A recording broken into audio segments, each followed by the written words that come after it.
nagbibilong or napapabilang ka sa Year of the Tiger kung ikaw ay pinanganak sa taong 1926, 1938, 1950, 1962, 1974, 1986, 1998, 2010, and 2022.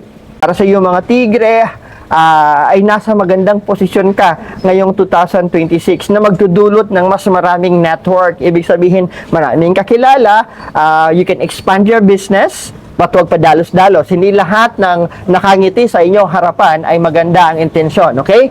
Mas mahusay na connection ang inyong hanapin at ang pagtataas o pagpapalawak ng inyong resources. It could be you are into finding or naghahanap ka ng mga mapagkukunan ng suppliers.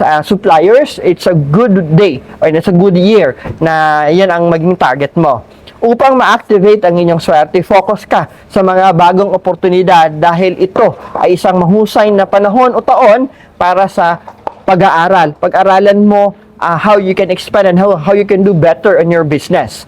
Maaari kang makakuha ng mga bagong skills o kaalaman at direktang apply mo ito o magagamit mo ito to upgrade either your career or your business. Gayunpaman, dapat kang mag-ingat sa mga transaksyon at maging maingat ka sa hidwaan o conflict.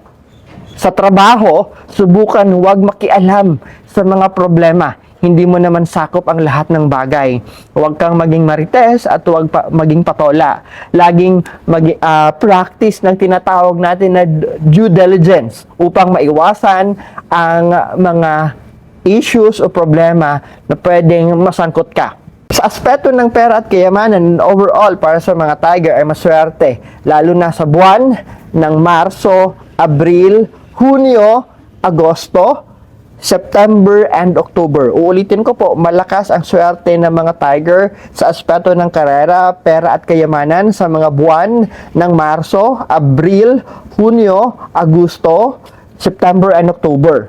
Aasahan ang paglago ng kita o di naman kaya magkakaroon ng promosyon at mga oportunidad pagdating sa iyong negosyo. It could be business expansion o di naman kaya dadami ang iyong mga customer. Kailangan mo lang ng tamang timing ha.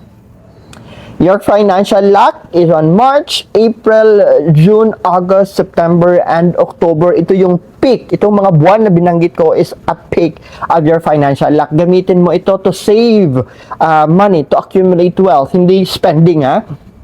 Iwasan ang spending on March, April, June, August, September, October. Saan ba maganda mag-invest ang mga tiger? On your leadership role. It could be you're the boss